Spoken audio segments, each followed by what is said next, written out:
This afternoon. Our invocation will be offered by Commissioner Burden, and the pledge will be led by Commissioner Creel. If you'd all please stand.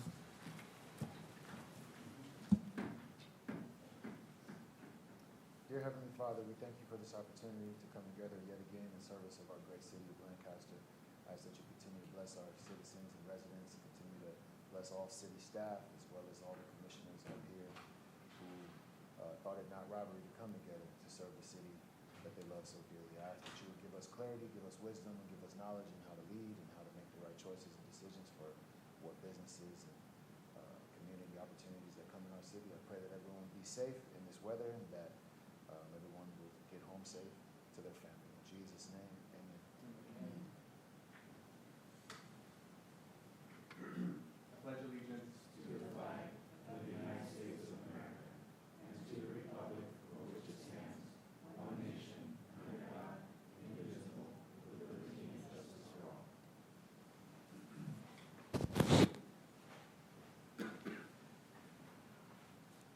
Thank you. May I have the roll call, please? Chairman Bose, Here. Vice Chairman Derryberry, I'm present. Commissioner Burden, Present. Commissioner Loa, absent, Commissioner Moore, Present. Commissioner Carrillo, Here. and Commissioner Underwood. We have a quorum. Thank you.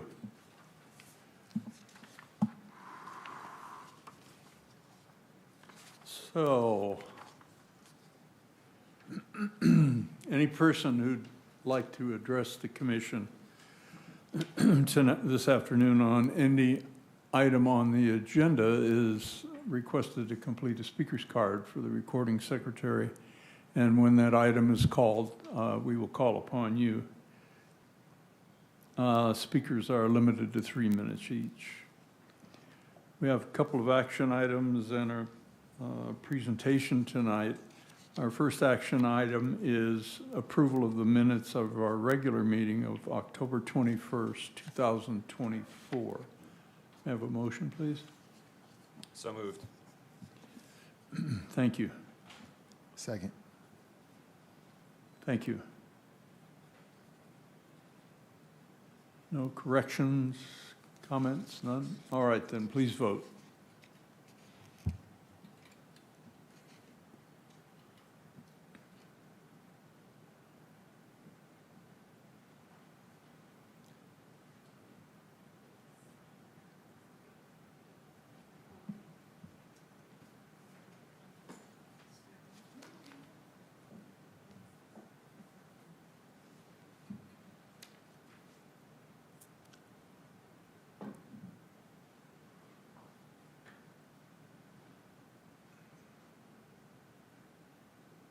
I have to redo that, I think. So you want to reset it, please?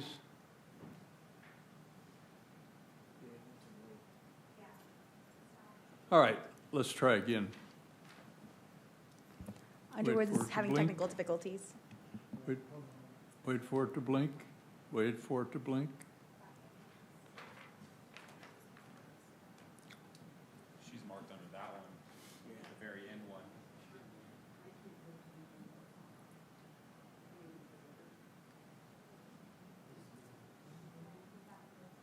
That one's got Becky's name on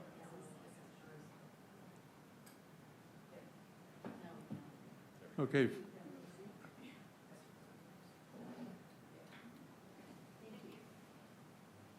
All righty. So the motion passes 6-0 with one absent.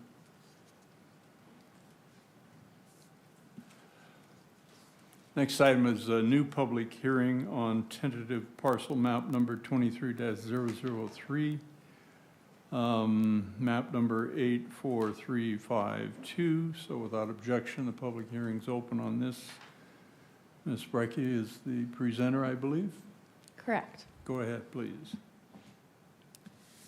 Chair Vos, members of the Planning Commission, the item before you is tentative parcel map number 23003, map number 84352. This is a proposal for the subdivision of one commercial lot into two.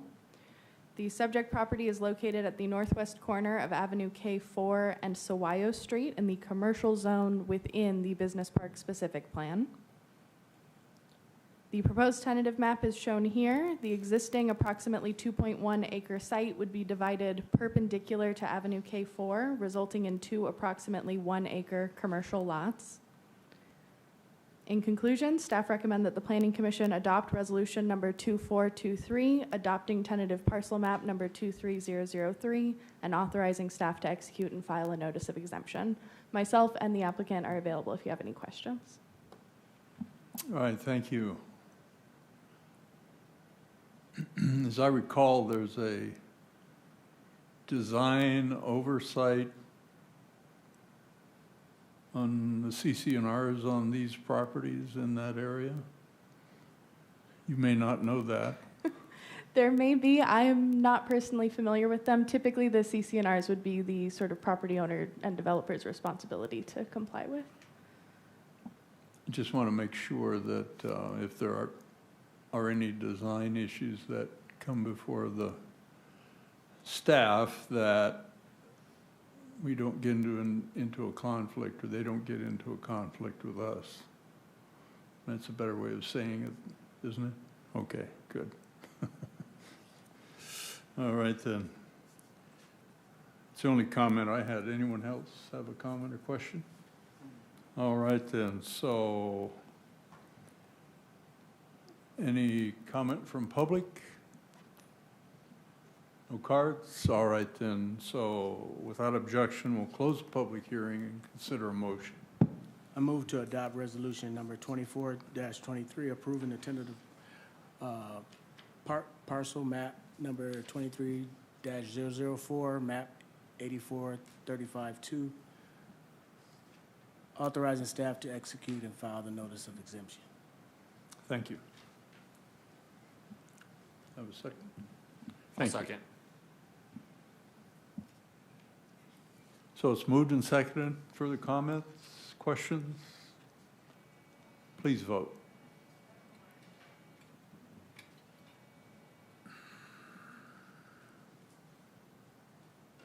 Motion passes 6-0 with Commissioner Loa absent.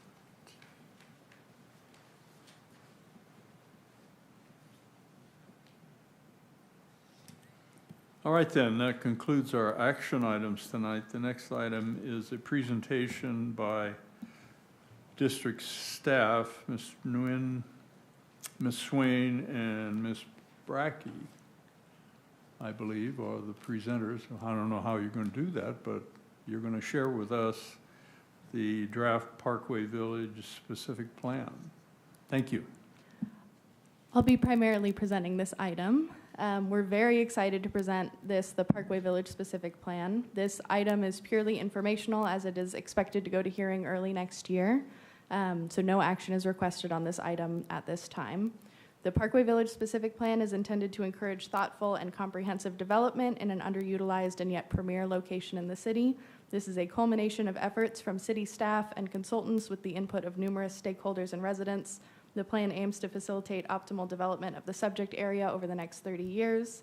And I should mention as well that the project is funded in part by a local early action planning, or LEAP grant, which was awarded by the California Department of Housing and Community Development, which is a huge benefit to the city. So starting out with the general location, Parkway Village is proposed between Avenue K and Avenue L and 10th Street West and Sierra Highway, excluding existing development, which is north of K8 along Gadsden. The subject area is primarily undeveloped despite its prime location in the city. This area is at the center of the city of Lancaster, surrounded by key developments, including Sergeant Steve Owen Memorial Park, the Auto Mall, several apartment complexes, major retailers including Target and Costco, and the Business Park Specific Plan, which is across Sierra Highway.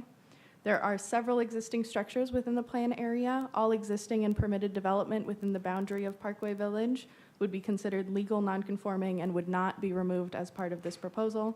The Parkway Village Specific Plan, if adopted next year, would only constitute new zoning and development standards for the subject area. No specific new development is being proposed or reviewed at this time.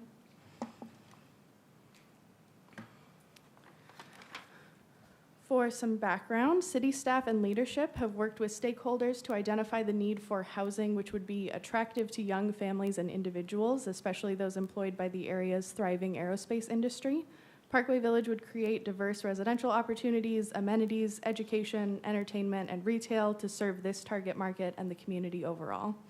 Over the last year, staff held a scoping meeting to obtain feedback on the environmental components of the project and also conducted several meetings with stakeholder groups like the Greater AV Association of Realtors and Kaiser Permanente. In addition, several knowledgeable consultants, all experts in their fields, have contributed significantly to the design and vision of the plan. What's shown now is a visioning land use plan. This is a high-level idea of how the area could be configured, which was provided by one of the city's consultants, CSA Partners. This plan is used as a basis for the project and has been reconfigured for implementation based on things like stakeholder needs, transportation and zoning best practices, city objectives, and the efficient provision of development standards. So those final implementation plans are what I'll go over in the next few slides. The Parkway Village plan includes several districts. Each are aimed at encouraging development of a key market within the city. Much of Parkway Village's layout is dictated by the SHTC, or the Sierra Highway Transportation Corridor. The state's current plan for high-speed rail would run along the existing Sierra Highway, which results in a need to set aside the rightmost green area. The central green roadway would be a realignment of Sierra Highway, allowing uninterrupted flow of traffic in the event that high-speed rail does go in through the Antelope Valley. The largest portion of the site then is dedicated to residential uses in yellow, targeting housing types which are least represented in Lancaster's development economy, primarily small lot subdivisions, townhomes, condominiums, cottage courts, etc. The business district in blue along Avenue L to the south would serve as medical office area with supporting uses like daycares and restaurants, and could also include a transit hub. The purple workshop district along Avenue K to the north would be intended for semi-industrial and art-related uses like live-work studios. The town center district in red is envisioned as a mixed-use plaza off of 10th Street West, with opportunities for high-density residential like apartments, a central park and school, and an expansion area for the existing Kaiser Permanente Butterfly building. The map shows the proposed zoning for the plan area. We have medium-density residential is shown with townhomes and condominiums in light brown. Apartments are shown for high-density residential in dark brown. We have vertical mixed use in pink in the town center area. The existing and proposed Kaiser Permanente facilities are shown in darker blue. There's transit-oriented office area in sort of a salmon pink color. Low-density residential is shown in yellow, and live, work, and artisan areas are shown in gray. There is an orangey brown area which separates the yellow from Sierra Highway, and this area would serve as a corridor or urban wall buffering low-density residential from the high traffic of Sierra Highway. The Parkway Village specific plan accounts for a maximum of 4,246 residential units and over 1.2 million total square feet of commercial uses across various planning areas, in addition to up to 130 hotel rooms and up to a 200-bed new hospital. The plan also features an innovative density transfer mechanism. In essence, if one developer builds less than the allotted density for their particular piece of property, another developer could purchase the leftover density from the city by providing extra parks, amenities, community improvements in the plan area. I'll take a moment to highlight some of the key development standards. The aim of the plan is, among other things, to create opportunities for more pedestrian-oriented, cohesive development throughout the plan area. To that end, the permitted uses within the plan focus largely on entertainment, boutique retail, artisan studios, and restaurants.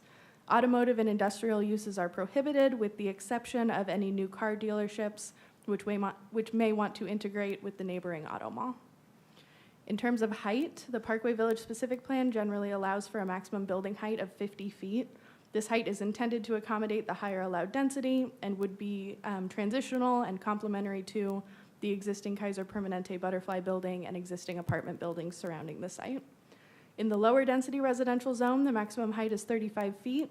The plan also includes an allowance of up to 12 feet in additional height for unoccupied architectural elements, like clock towers or variations in facade.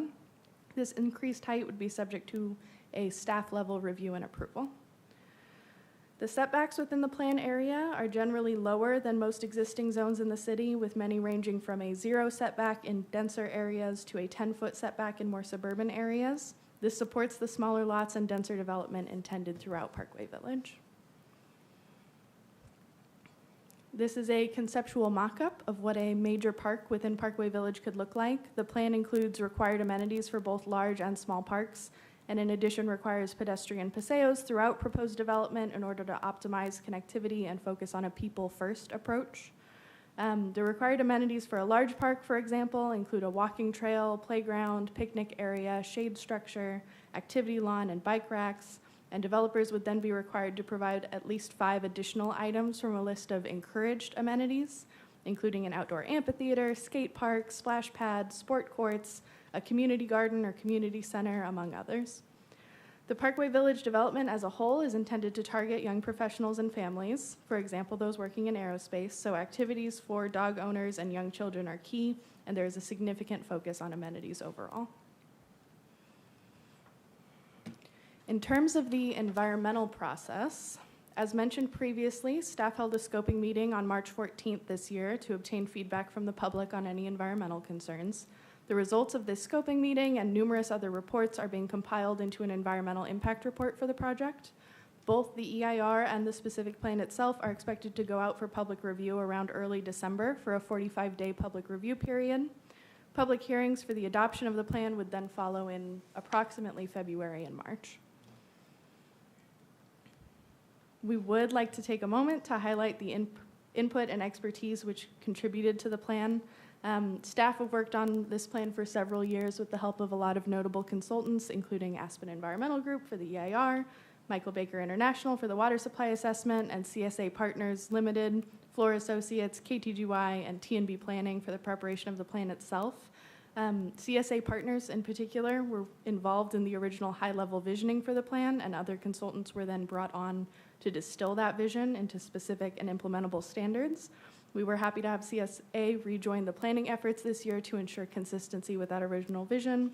And of course, we're always very grateful for the visionary guidance and ongoing support that we get from Planning Commission and City Council in these endeavors.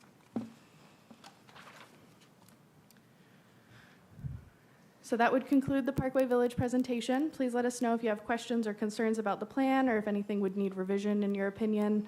We are working to prepare for the formal public hearings on this item and would appreciate any feedback. We're available if you have any questions.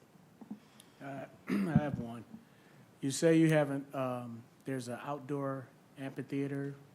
About how much occupancy are we looking at? So the more detailed portions of the park aren't planned yet. Essentially, the plan requires a large park and several other small parks, and then a certain number of required amenities have to be in those parks. An outdoor amphitheater is one of the optional amenities that a developer could choose to include depending on the final design. Okay. Oh, I'm sorry, I was just wondering about like parking and with with everything you have in here. But like you said, you haven't figured, it's not stamped in stone. The parking requirements would be reviewed as part of each individual development. We've put a lot of thought into especially the street designs for this area, and most sections have street parking. It's been accounted for anywhere that we're able. Okay, I just wanted to just mention that, that's all. You mentioned stakeholders in your presentation. I see one school site. Is that considered a public school site or not? So we have it zoned as a potential school site. In the sort of visioning of the plan, that most likely would be a public school site. In the event that a school doesn't need to go there, if the district doesn't want to locate a school there, there are alternative use allowances in the plan that a similar educational private use could potentially locate there. I might suggest to you that prior to bringing this back for consideration, you may want to interact with Lancaster School District. The size of that 8-acre piece is undersized It is for an undersized. elementary school. They typically are 12, 13 acres. So I'd suggest you do that, at least size it to meet the requirements of the typical California Department of Education requirements. I don't know if you interacted with Dr. Freeze over there or anybody, but We did. We sent agency mailings and the notice of preparation to all school districts, even, so Lancaster, West Side, East Side, and the high school district, and received no response from any. no, this is within the boundaries of Lancaster School District, so. Correct, but we wanted to make sure everybody was aware, so we sent it to all, and nobody. But you didn't get any feedback from we got- Lancaster? We got no feedback whatsoever. Please we- make the call. We will do so. Yeah, please make the call.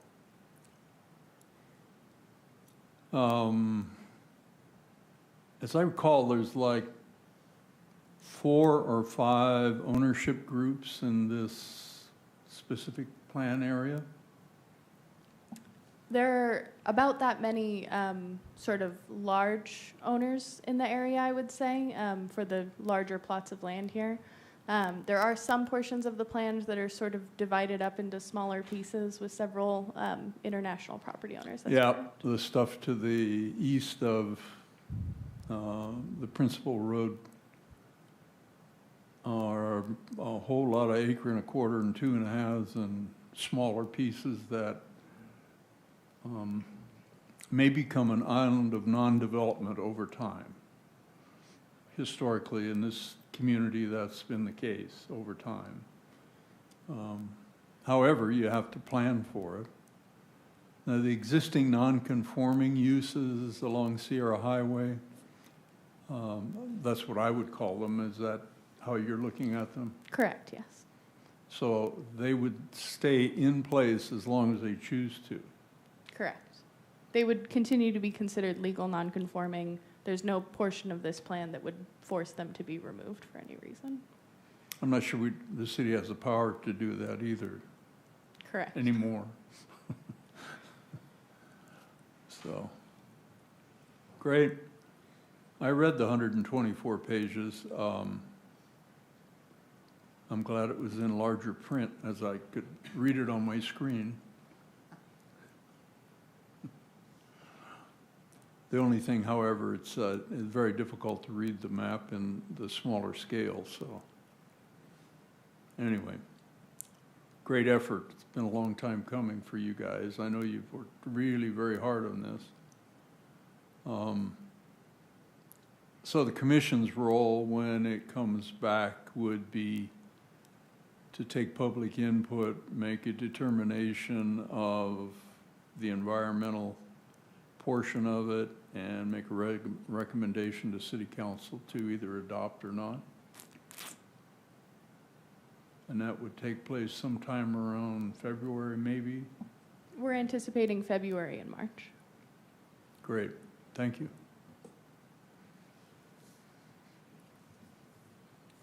Anything else you want to add? That would conclude staff's presentation. Great work, thank you. Do we have any public comments on this item? Can I say something? Sure, if you'd like to fill out a speaker's card, and we'll invite you to speak.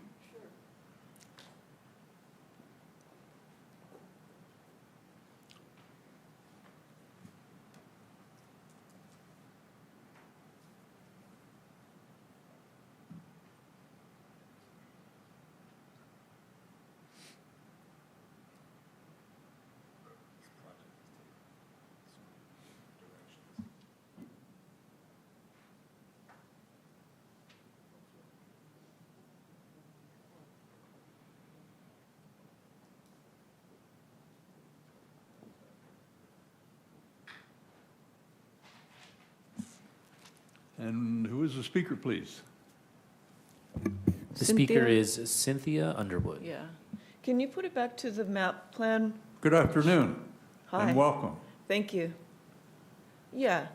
So my question is, I see the live work space, and being an artist myself, that's a really small, in my estimation, that's a very small amount of space to give to artists. And I think that if we want to promote the arts here in town, that could be double the size, so that more artists would come in and have some space to spread out and do their work.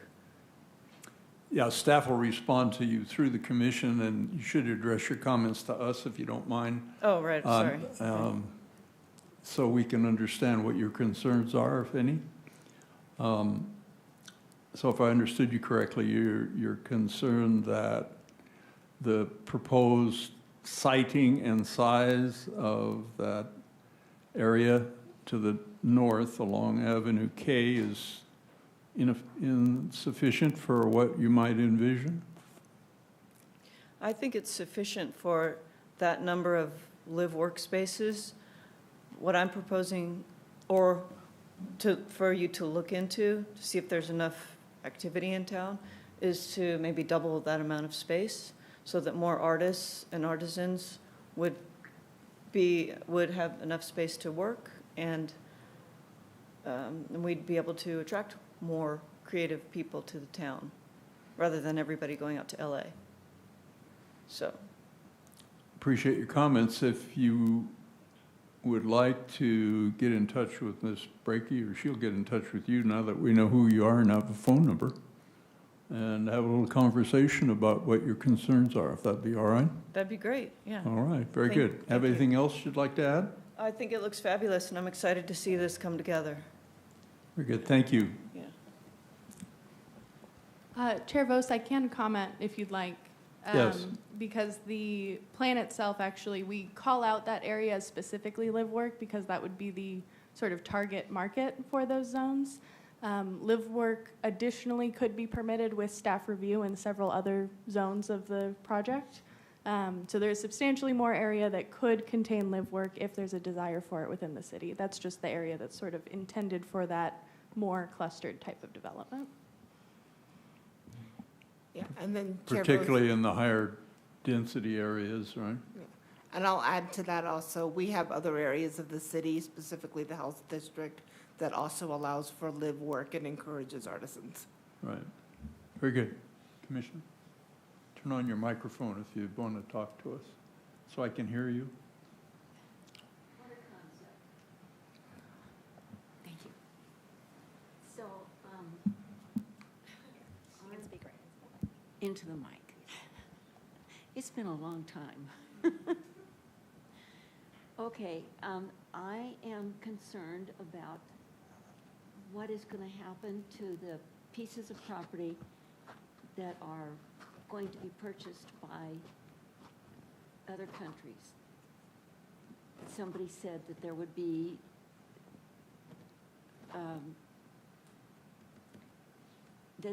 interest in some of those smaller plots.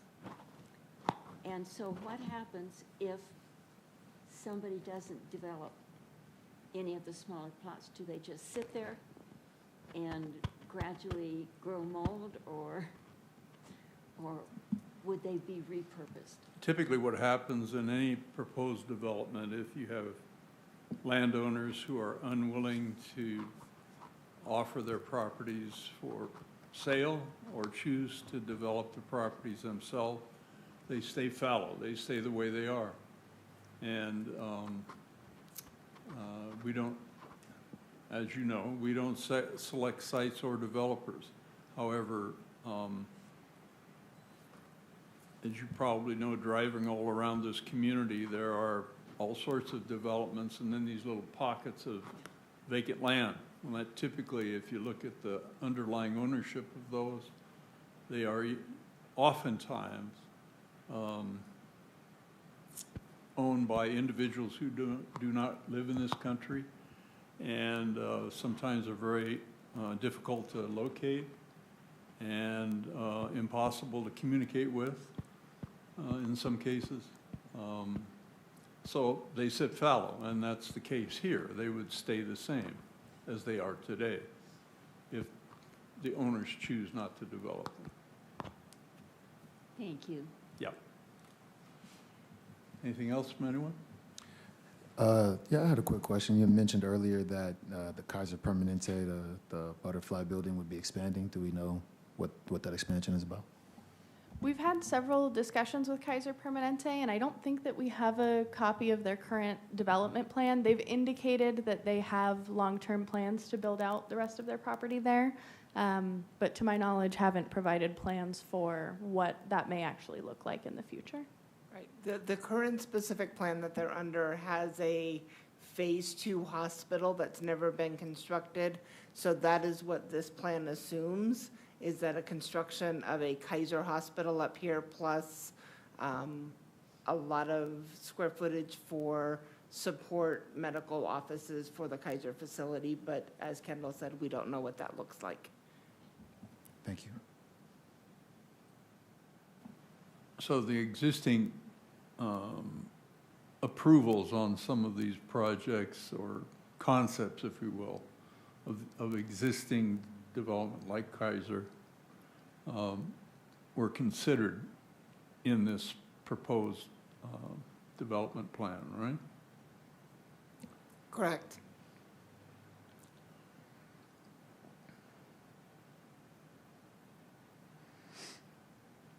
I know you touched on the high-speed rail supposed alignment, the existence of an actual project by the High-Speed Rail Authority. I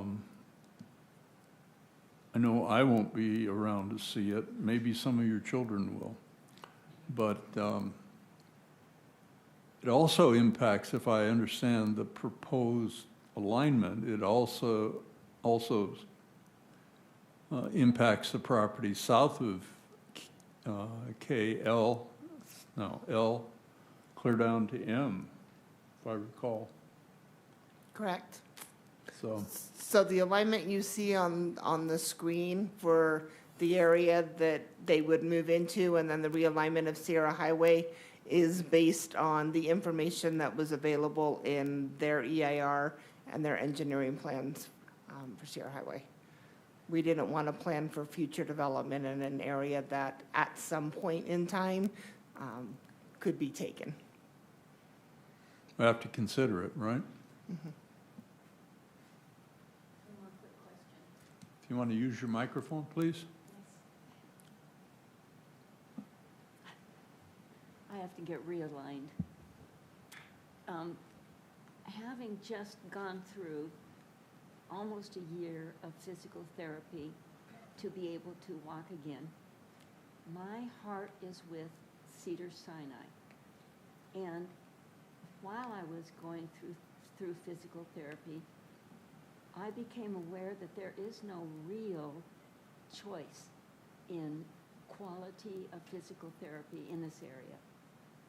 There's a lot of small time, very small efforts by a variety of people who have that capability, that talent, and that training, but nothing that was on a par with the kind of physical therapy that I received at Cedars-Sinai. We are going to become a very big area for medical care. And I'm wondering if someplace like Cedars-Sinai would be invited to purchase some land and set up at least a beginner facility that could be added onto as time goes by.